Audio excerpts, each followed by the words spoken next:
Hey. Welcome to the 8th in the Box podcast. Today, believe it or not, is March 2nd. Beware the Ides of March. That's what I always used to say in the book as we got to this point in the season, this point of the calendar, where we're going to talk about all kinds of things. Mostly today, we're going to talk about college basketball, but there's other things going on in the book. So we're going to hit it all as we do every single week. A Cash Considerations production, 8 in the Box. My name is Dave Sharapan. I am the Sportsbook Consigliere at Sports BK Consig. And with me, my point guard. He dishes. He shoots the three. He can take it to the hole too, but he's here to kind of direct traffic, be the floor general. How about that? Brad Howe. You find him at Brad Howe07 on the Twitter. B Howe, how you feeling? What's going on? Good morning, good afternoon, good evening. Welcome in. Couple things. Number one, was that like a movie or high-level literature you just brought for the podcast, Ides of March? Well, that's very well done to start. Very well done. Yeah, we read books too. We don't just you run a book. Just because you read a book doesn't mean you can run a book. Well, we read books and we worked in the books. So beware the Ides of March. Yeah, that's a little was that Shakespeare? I believe. Oh, it was very good. I believe that's Shakespeare. Yeah. So people know. I mean, you got to pull out all the stops, especially March. I'm a little embarrassed. I mean, I was going to start you with an early morning basketball game for you. We got North Carolina A&T and Radford. And you give me Ides of March. I got to come up with something a little better. I'd like to, you know me. We got day games. Let's go. This show will be out later. We got games so early, they'll be done before this show even gets out. So I can't even talk about that game. I'll say this. Listen, the first 2 days of the NCAA tournament are my absolute two favorite days of sports. I love it. I love it. I love it. Yeah, but these 2 weeks that we're now in, I don't know that they get all the way there, but they're not a big dog. They're not a big dog. It's a good 2 weeks now. With everything you got going on, which we'll get to in a second, doing high school basketball games in person, you're living in a gym for, the next week, 2 weeks. Our producer, Dan Alexander, he's at Newbie Talks on the Twitter. He's also living in gyms, doing basketball games. This basketball thing has everybody a little bit. Do I want to say messed up? No, because you people love it. Everybody likes it. And no one will come out right and say it, but basketball is fun. And like Newbie, it's fun, is it not? You don't play basketball, although, like you said, you could take a foul or two, but you love this stuff, do you not? It's quickly becoming one of my absolute favorite sports. And also, Dave, I mean, early in the morning recording session, and you're pulling out the Ides of March. And you summarized it perfectly. William Shakespeare is the one who kind of brought it mainstream, but the Ides of March is known as the day when Julius Caesar got murdered. And in the William Shakespeare play, they warned him, beware the Ides of March. And the 15th of March. I remember that from my Latin class days. So Dave, yet again, simpatico. Brains on the same wavelength, even as we're wiping the sleep out of our eyes. I love it. Absolutely. What is happening on this show? You give Ides of March, Newbie just gives us Latin, and the Newbie just went way over the top. It is too early. We're now going to have to, when you post this podcast, it's got to be categorized in something other than just sports. We're off the rails early, 3 minutes in. This is what we do. This is what we do. You have someone gives us the mic. We can talk about anything. You think we're just talking about sports and lines and stuff? Do this stuff every day. All right, take it away, because I know you got day basketball that you're going to have to get to. This is the fun part about being in the book at this time. You're always busy because there's always something going on. And conference tourney week is as much craziness for a guy like you, is it not, than the actual tournament.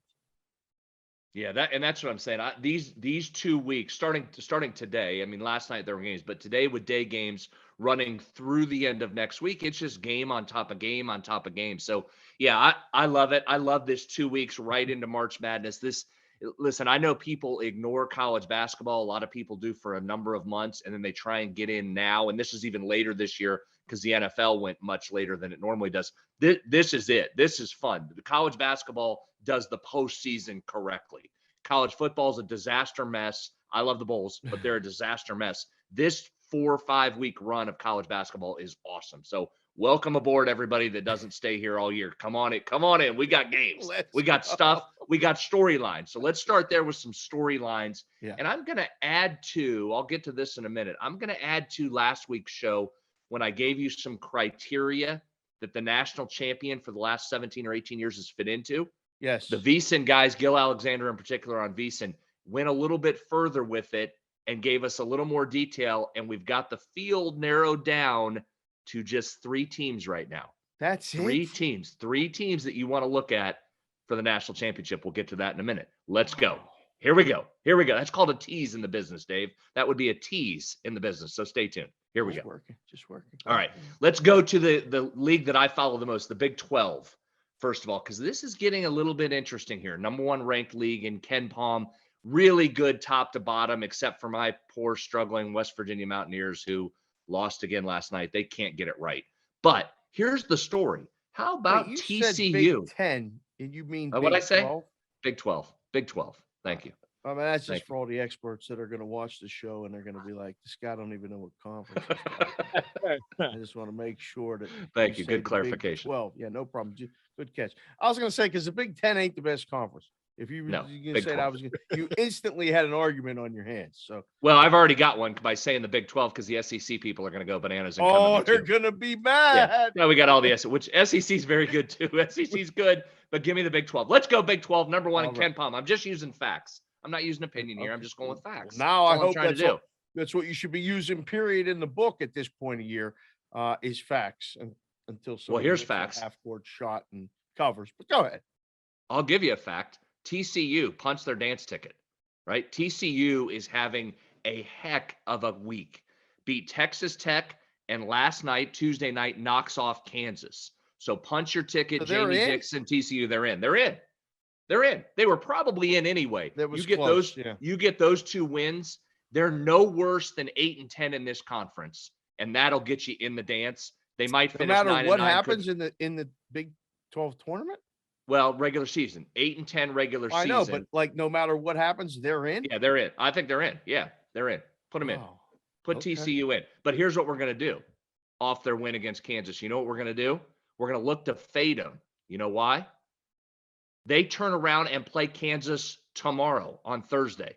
They just played on Tuesday. Now they've got to play on Thursday due to some COVID cancellations. They're going to go to Fog Allen Fieldhouse, probably 10, 11-point dogs. We're going to TCU, good story this year.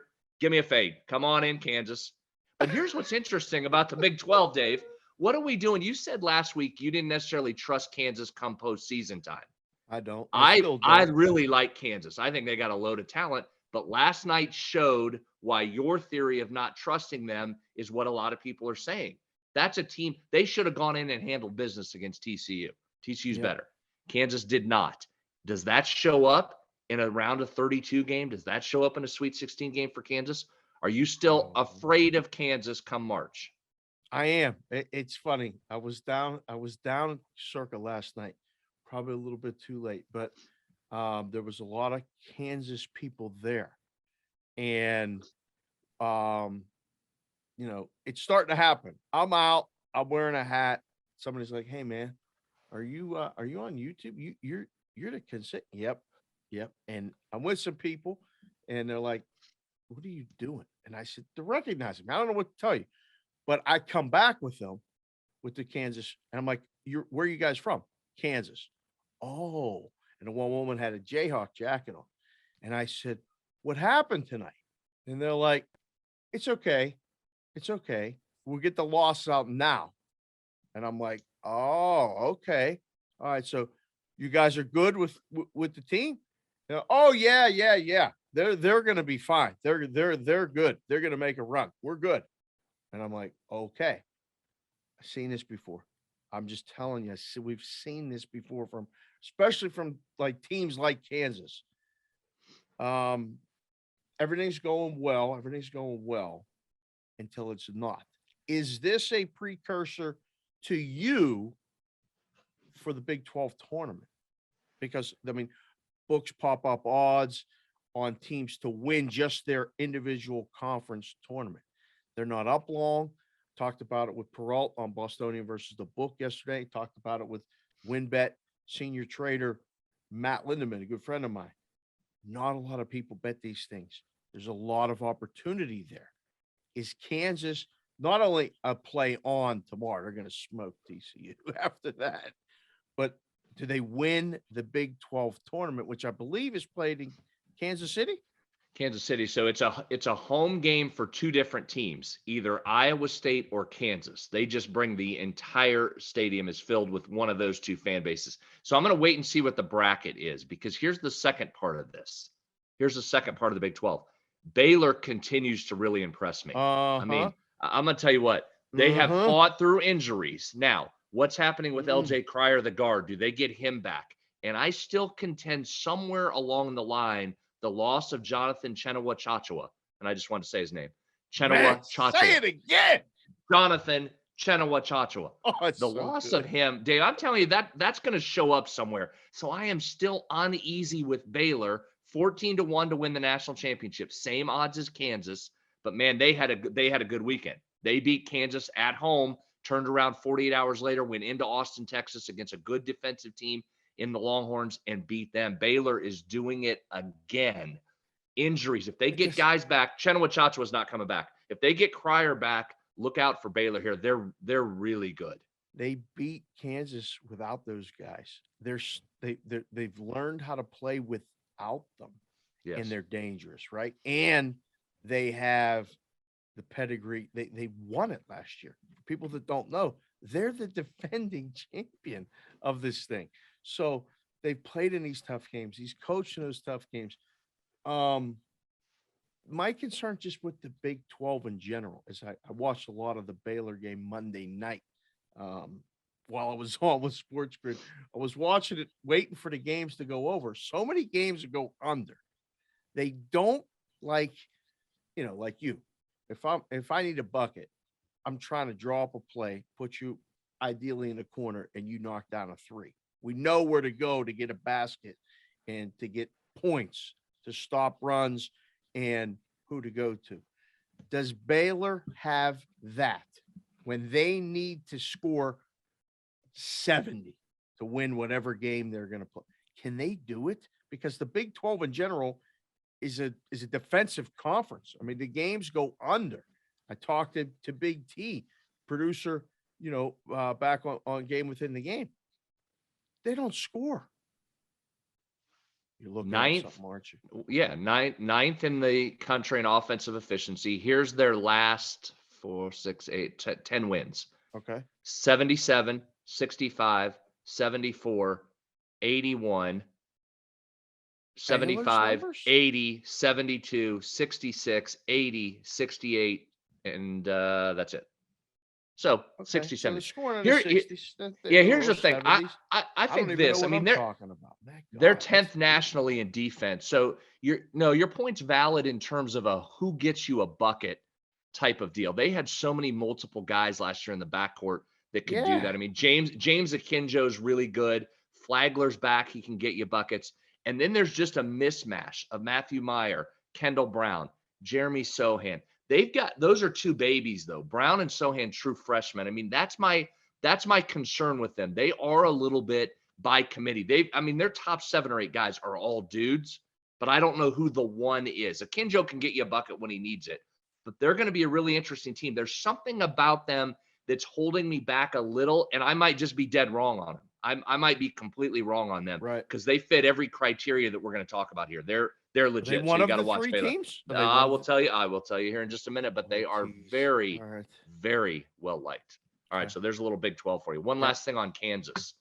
We always talk about matchups, So here's what you want to watch with Kansas, and it happened last night. This is how they lost the game.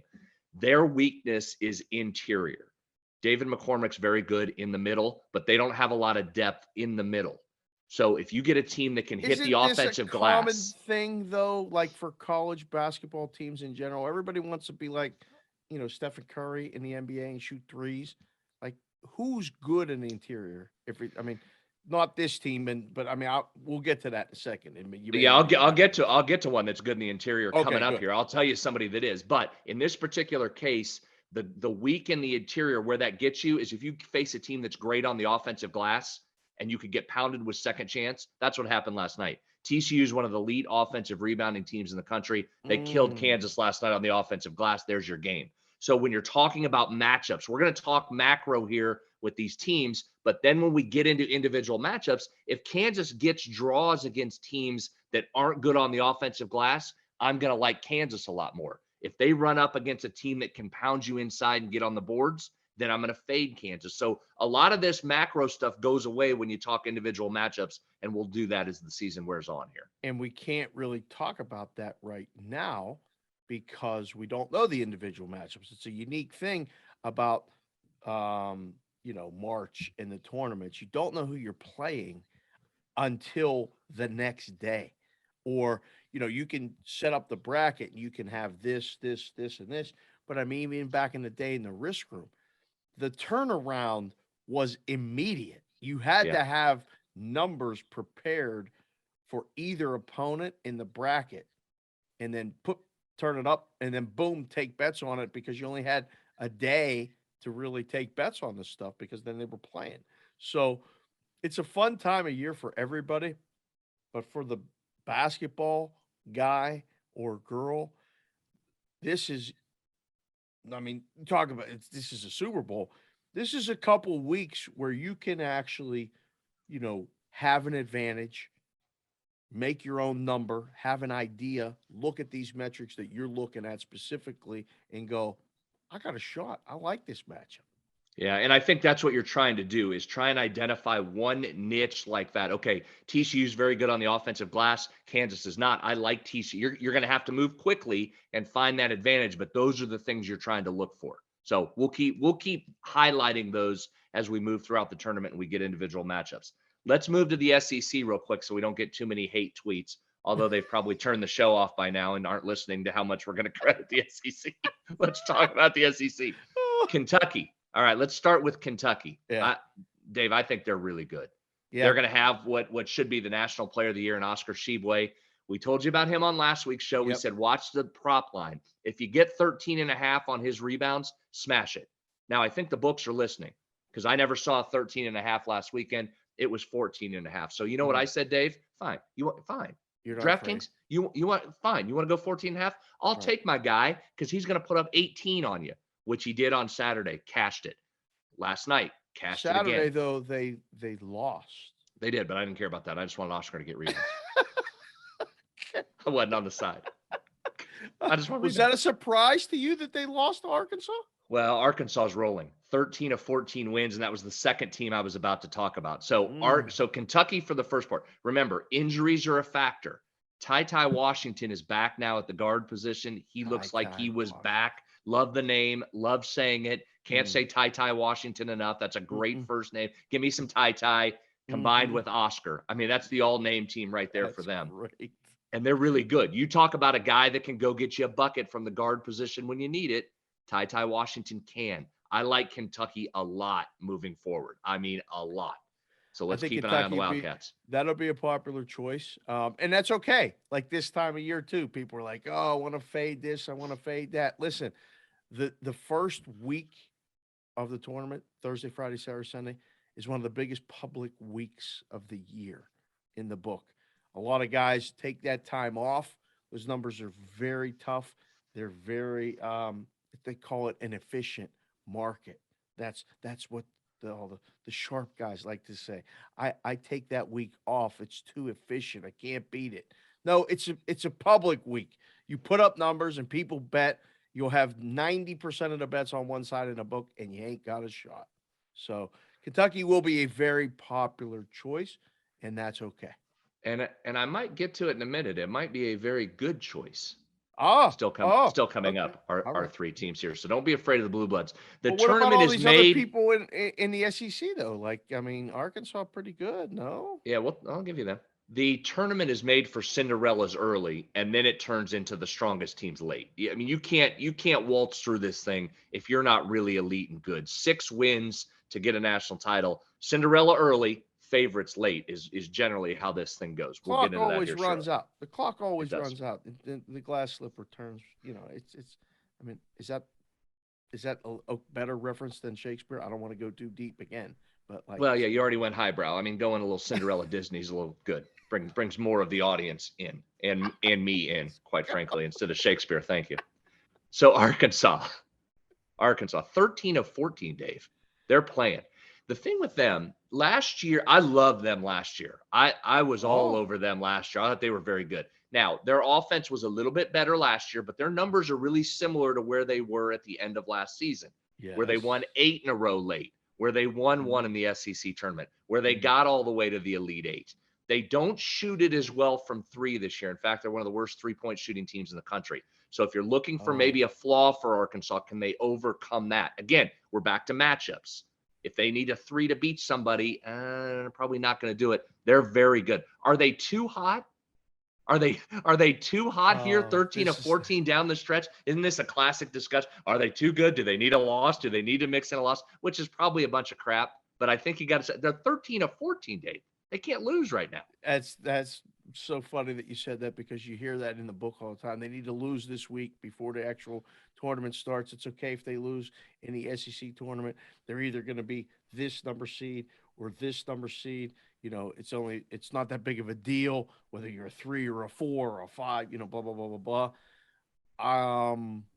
Arkansas is pretty good. Like Arkansas is a team that, depending on their path, Mm-hmm.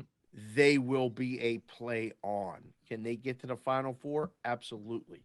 Can they win it all? I don't know. That's not a team right now that No, I think no, fits the bill. Okay, good.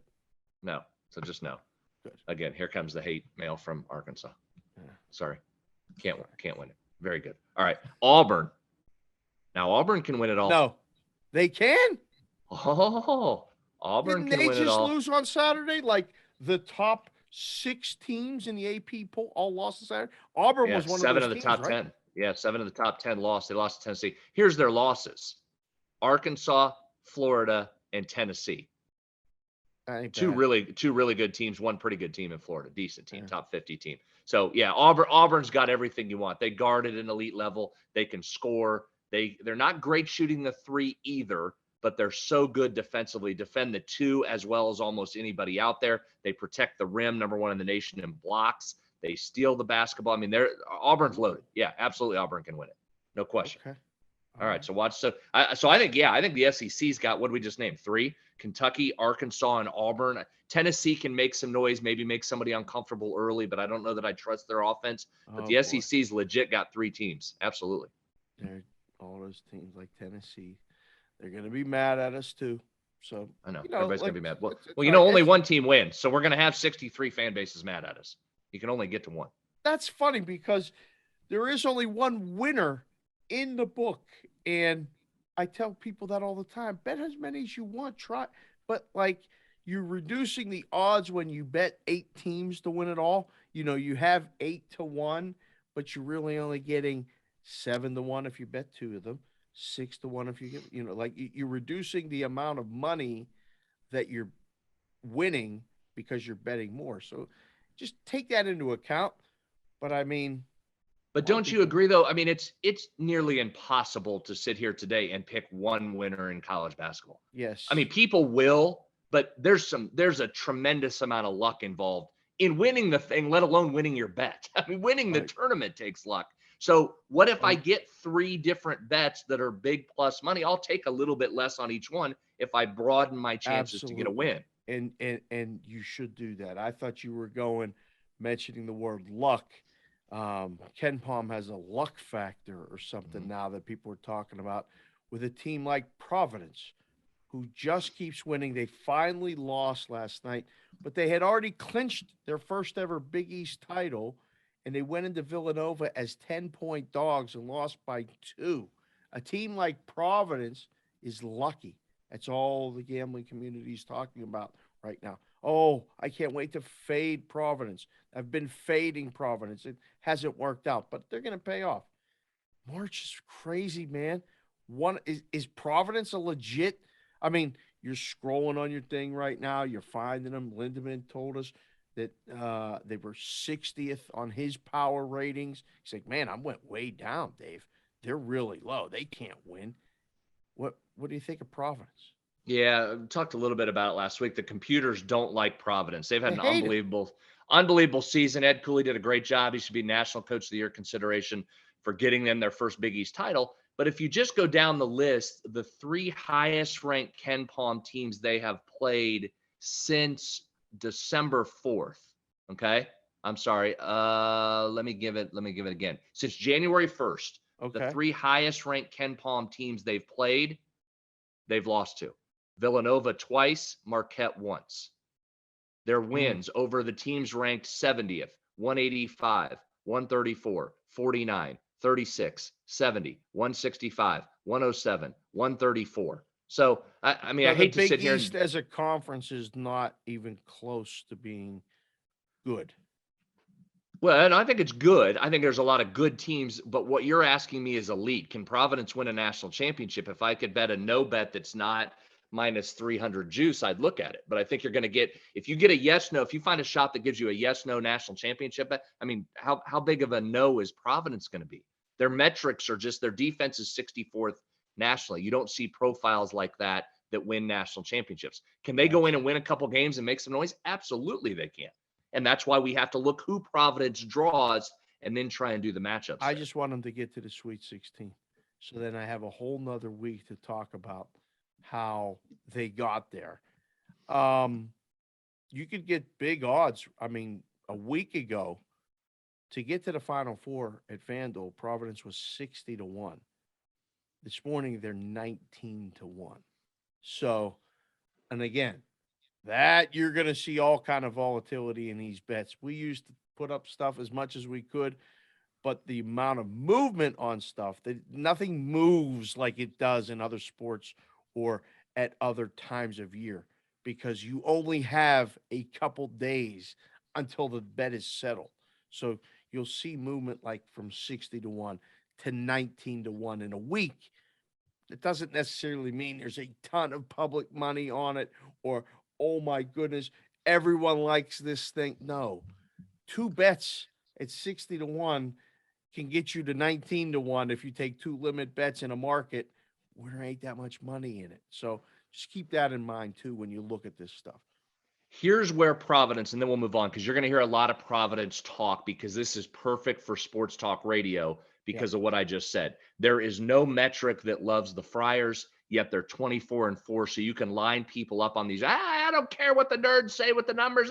This team's great. It's a perfect talking point. So you're going to hear a ton about Providence. If you go to Bracket Matrix right now, bracketmatrix.com is a great site. It's not just one person's projections for the bracket. It takes into a bunch and gives you a melding of all of these numbers. It's a really good projection tool to use to look where teams may land. They've got Providence right now as the top 4 seed, Dave, the top 4 seed on the list. Okay. So to me, that tells me a couple things. There's room to move up here based on how you do in your conference tournament. But number 2, I think the Providence story is more about this. If you're the one that draws them as the 4, that's who's beside themselves, right? That's who you want to worry about. If you're a 1 and you're staring at, well, wait, what do we have? Like, everybody's going to be against Providence except the 1 seed that draws them if those numbers hold. And that fan base is going to lose its mind that it's getting a 4 seed Providence. So that'll be a fun storyline here over the next couple of weeks. That'll be everybody's easiest region, right? Like, oh, look, Providence got the 4 seed. So Duke is the 1 seed in the East or whatever they're going to be. Oh, look, their path is better because they get this overrated Providence team in, the Sweet 16. So that's it's fun. It's just another fun discussion that I think I know books will be okay with Providence getting far because they're going to take down a bunch of people, including all the, quote unquote professionals. They're going to be all against Providence every game. I know. I might have to be too. You and I might have some showdown bets on Providence. We'll have to see the matchups, though. All right. So now that's a good segue into here's who you might want to look at for a national championship if you want some future plays, right? Before we get too far down the line. So we talked a little bit about this last week. Let's add some more numbers to this. These courtesy of VSiN. You ready? Yep. The last 33 national champions have had more assists than turnovers. Okay. Probably pretty easy. Makes some sense. That's basketball 101. More assists and turnovers, fine. Yeah. 27 of the last 28 national champions have had a head coach with Sweet 16 experience, at least Sweet 16 experience. I like that. 27 of the last 28 champs went into the tournament with at least 3 wins versus the top 10% of the RPI. Now, the RPI isn't used as much as it was. The committee used to use it. Now they've gone to net, but it still holds. 27 of the last 28 have at least 3 wins against the top 10% of the RPI. Plays into the next fact. The last 28 champions have had a strength of schedule in the top 75. Okay. Oh no, Gonzaga tweets coming. Gonzaga tweets coming. Oh, Here they come. Gonzaga hate. Here comes. Don't yell at us. I'm just giving facts, Gonzaga. Love you guys. Don't come at me. I still have a Chet Holmgren National Player of the Year ticket. Not going to cash. Oscar's going to take it. I love you, Gonzaga. Just saying. Last 28, top 75. That's pretty interesting. Ooh. 7, and these are the numbers I gave you last week. 17 of the last 18 champions, top 20 offensive efficiency. 17 of the last 18 top defensive efficiency as well. Oh my. Okay. So there's whittled this list down to 3. Those are pretty strong numbers in sample size, aren't they? I mean, the one that's hanging out there is the Connecticut run with Shabazz Napier when he went bananas and just carried a team on his back. That 2014 UConn really shattered all of People those. are still mad about that they won because they weren't the best team. They didn't meet all the metrics. But I mean, that's the only time. That's pretty definitive. Okay, now for the payoff. You ready? Yeah. Here's your 3 that fit the criteria today.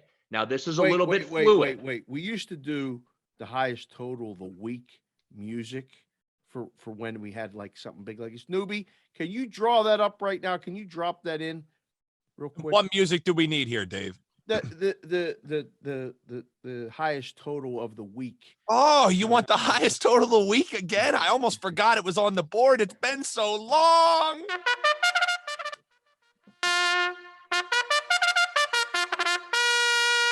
Oh, that feels good. All right. So it ain't the highest total week. We had to just get the people's attention that they're listening to make sure they can't miss this announcement, basically from B. Howe, who's going to win the NCAA basketball tournament, sir. Go ahead.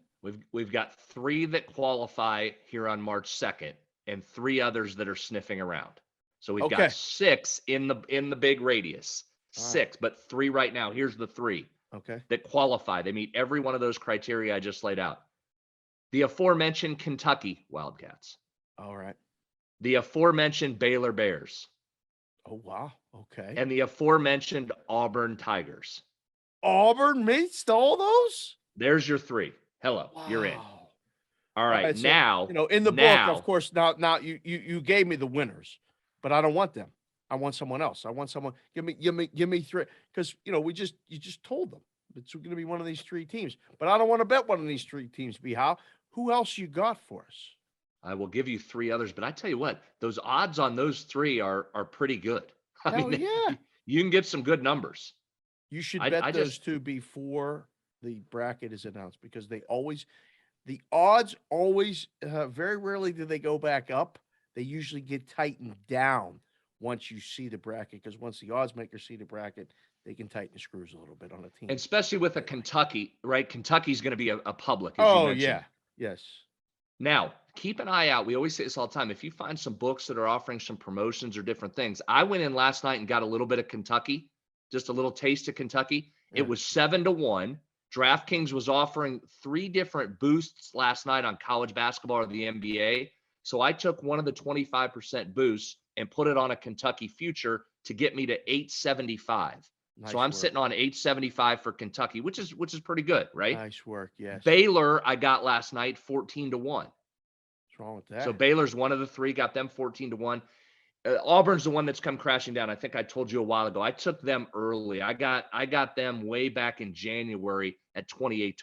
That's come down a little bit, but there's still good prices out there on all 3 of these. Hell so yeah, there's the that's 3. All very right. good. All right. Here's the next one's lurking. Yes.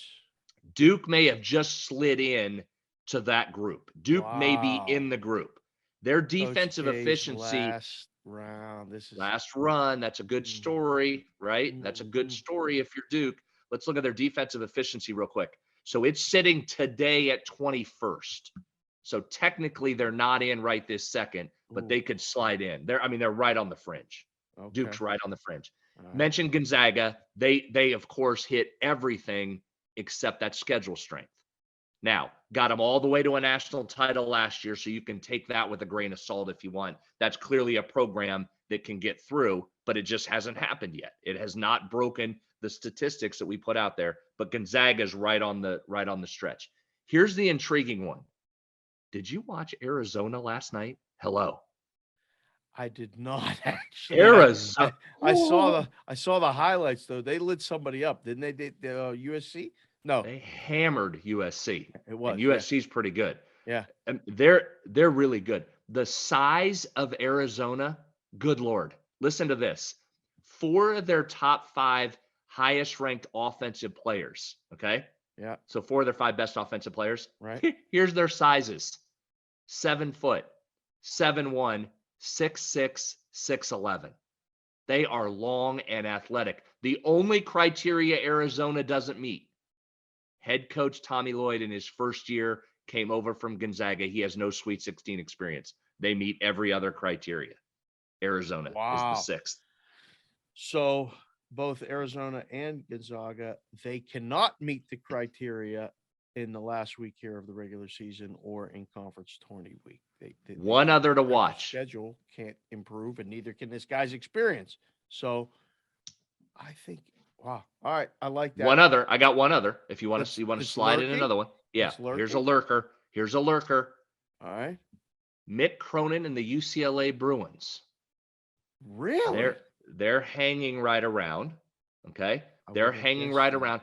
They could use a win over top 10 RPI, a top 10% RPI team. They've got 2, not 3, but they've got USC coming up and they've got Marquette coming up. So UCLA may end up getting into our field here of play. Do you trust UCLA? Cinderella story last year coming from the play-in game. Tons of hype this year, maybe a little underachieving based on that incredible hype, but UCLA could be one that you have to keep an eye on. Wow. Okay. I like all those. I may actually bet some of those today. That's really good information. So there you go. Do you like, I mean, the top 3, that's impressive to be there right now. But the ones, the lurkers, the ones that are outsider, those intrigue me right now because those numbers are going to change. If Arizona's supposed to win the Pac-12 tourney, if UCLA wins the Pac-12 tourney, they're going to qualify. They're going to meet the criteria, and their odds are going to come down. So if I could tell you, if you could bet all of those now and get better odds on, say, 6 of the 7, would you do it?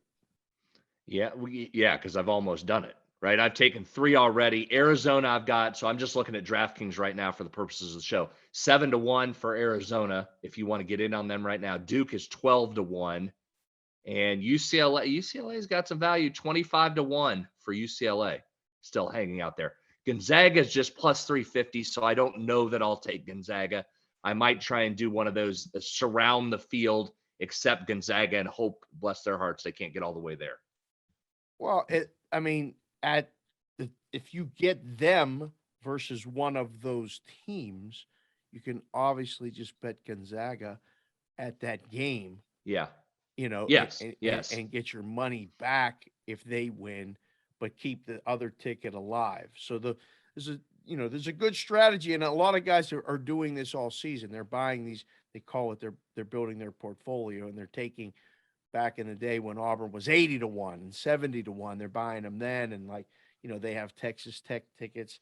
They have a lot of these teams that were before they got good or got in the public eye, they were buying. So that's a good strategy, B. How I like what you're doing here. Man, you're working. This is no joke, this March Madness stuff to you. But I mean, there's games today. This for North Carolina, A&T and Radford at some place called Bojangles Coliseum. What conference is that even? I don't even know what that is. Let's go. Let's go. I love it. I Charleston love it. Southern, NC Asheville, Hampton, and High Point. I guess that's in North Carolina. I mean, there's SIU Edwardsville's playing today. Wait a second.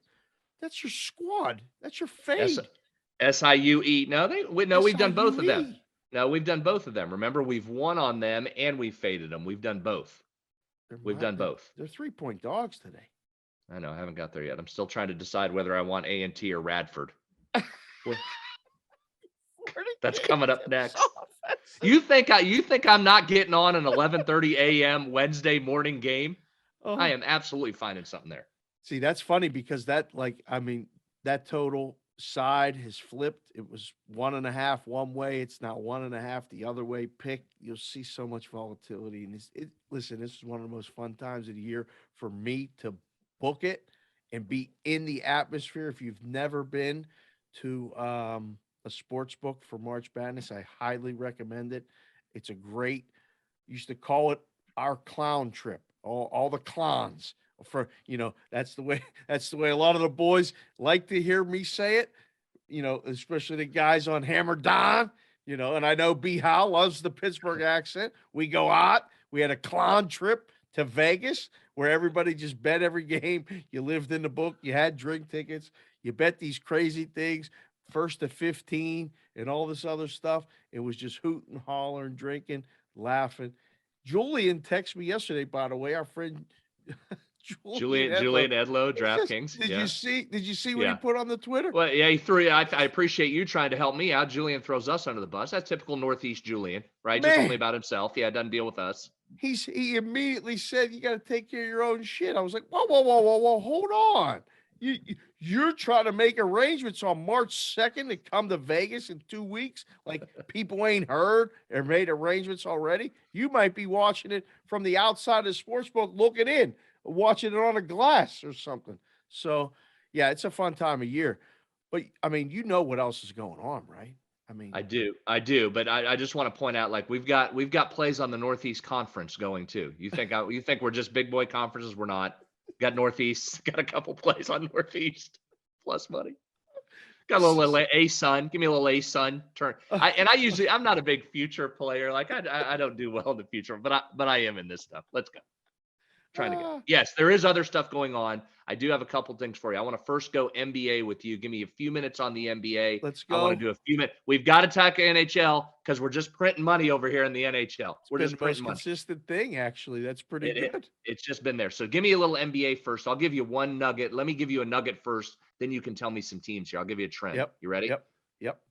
Pelicans, the New Orleans Pelicans. Boy, have you been following this trend? What's that? On the road, first quarter unders for the Pelicans. Really? On the road, first quarter unders. 16-1 run. What? 16-1 run. Yeah. Yeah. Again, courtesy of VSiN, but Julian's been playing that as well. I mean, he's been on these first quarter numbers. So keep an eye on that. That comes up again on Sunday. They'll be at Denver on Sunday. 16-1 first quarter unders. They're playing I'm sure Sacramento today. I'm sure the books haven't noticed, right?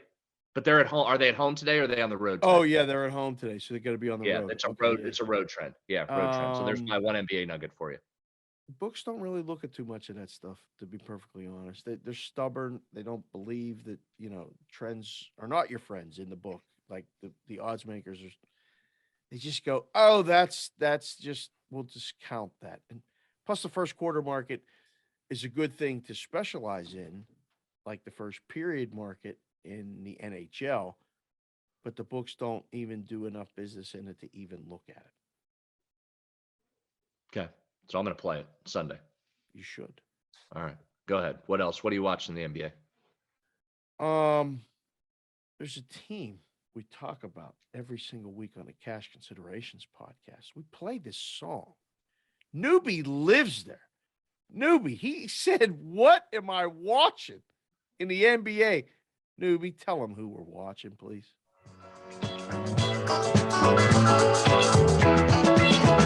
Clap your hands, everybody.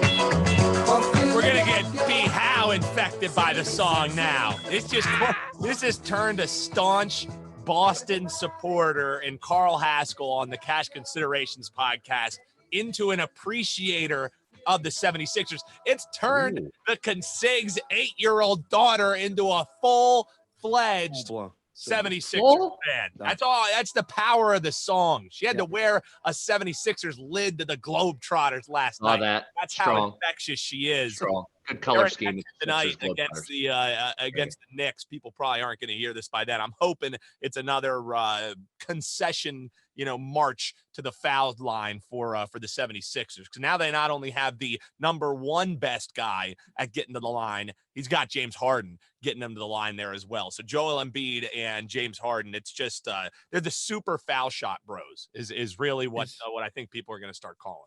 Wow. Well, hold on. So Haskell went off his Boston Celtics, who are suddenly, the Celtics are coming now a little bit.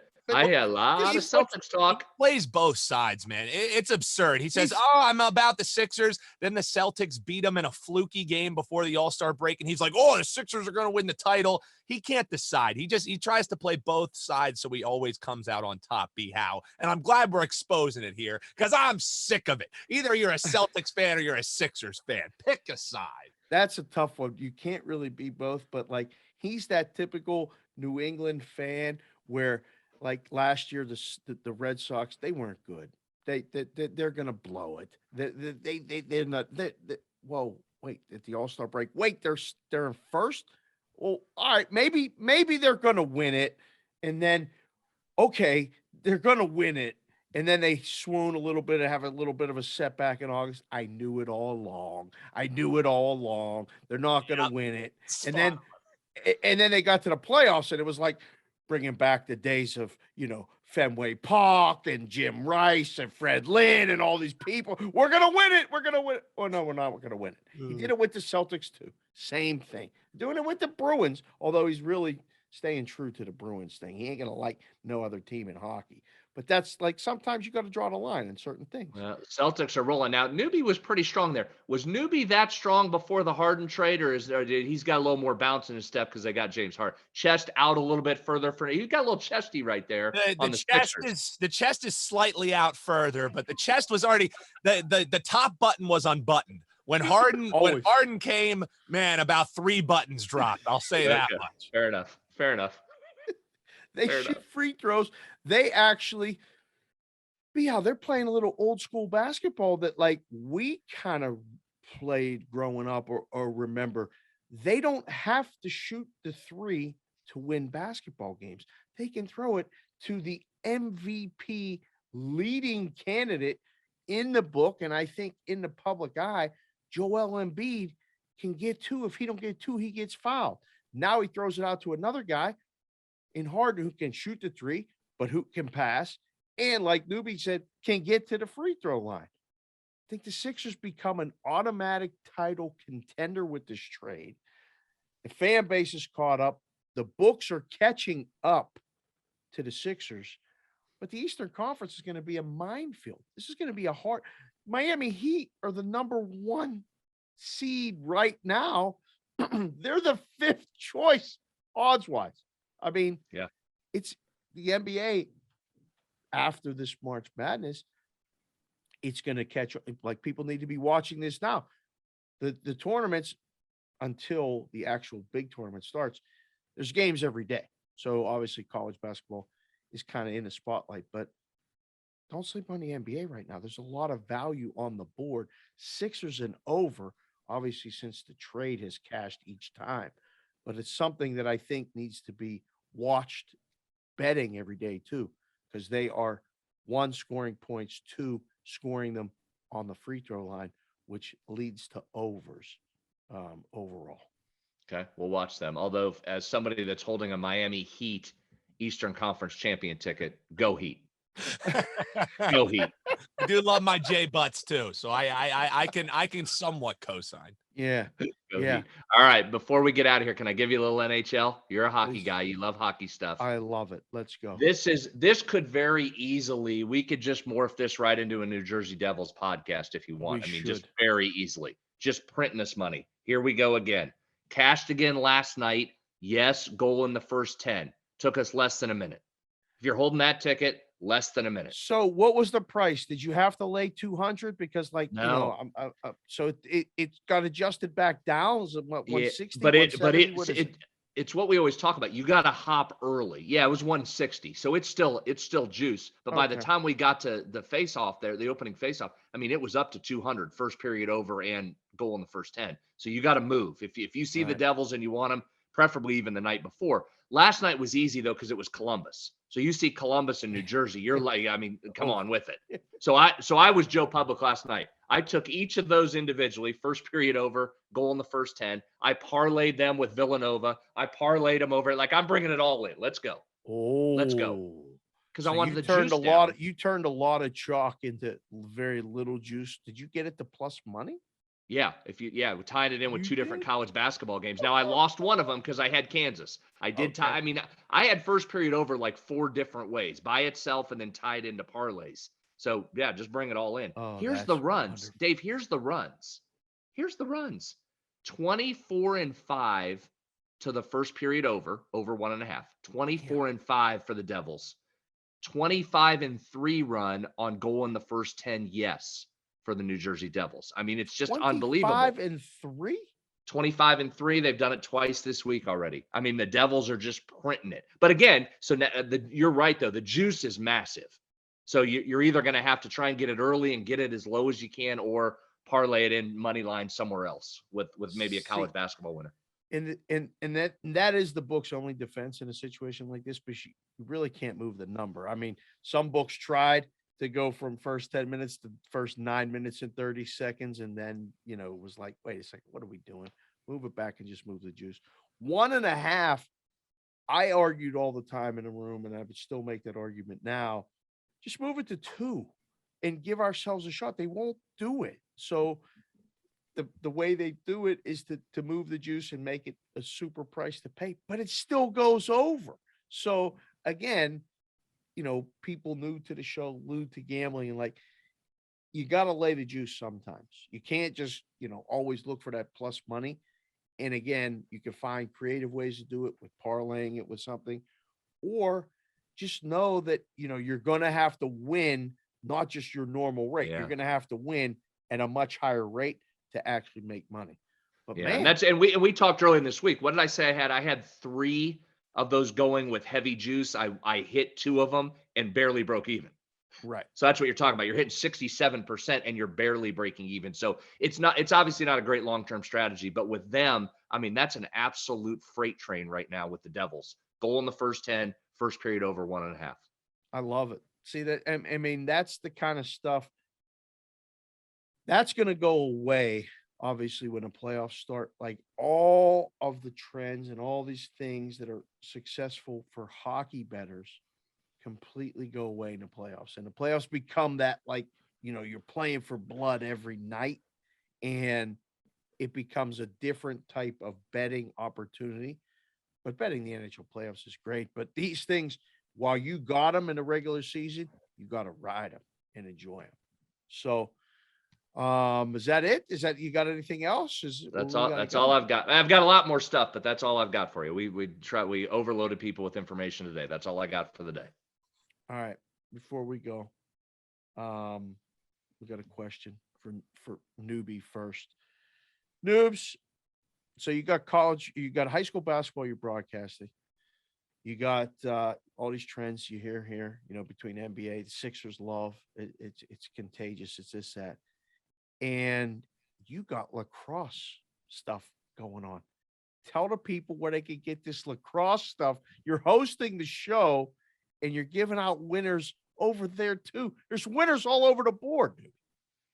Yeah, got our first best bet loser this past week on the Bet on Lacrosse podcast. You can check it out. Yeah, even your best play is going to lose 50% of the time. B. Howe and I were actually just talking about that before the show. It's called Bet on Lacrosse. You can find it wherever you get your podcast. And if you're hearing this on Wednesday tonight at 8:00 Eastern, we're actually doing a live Twitter Spaces where we'll be previewing all of the different games that are going on this week. And we're also going to allow some people who are listening in to join the conversation, give their favorite plays, taking a little playbook out of our buddy Trent at you, get everybody. No parlays though. I'm not parlaying together the picks, Dave. But Bet on Lacrosse, you can find it wherever you get your podcast, and enjoy. Going back to your talk radio days at WE. Yeah, that's what I said. Phone call. I said to the producer who does it, he was like, "Are you sure you want to do that?" I was like, "Man, trust me, it won't be any worse than some of the callers I had in my radio day. If they start getting off the rails, I'll fucking hook them. No problem. Done. That's it." So B Howe, I mean, your other gig is doing stuff on the radio and doing these games this week and all this other stuff. Are you open to taking calls again? Like, because you guys, are you taking calls over there at West Virginia? Well, it's been a tough few months, Dave, at West Virginia. It's been a tough few months. Mountaineers are struggling to find wins. So we're going to turn our attention. That's why sports betting's so good. We have other interests. And you're right. I'm getting ready to do one of the great D2 leagues in the country, Division II basketball, the Mountain East Conference. Mountain East Conference is something to keep an eye on. I'm doing their tournament this week. That begins the weekend. Then I've got girls high school next weekend and boys high school championships for TV the following. So yeah, we're all kinds of you got basketball. You want to play bring it on. I want to watch it. Let's go.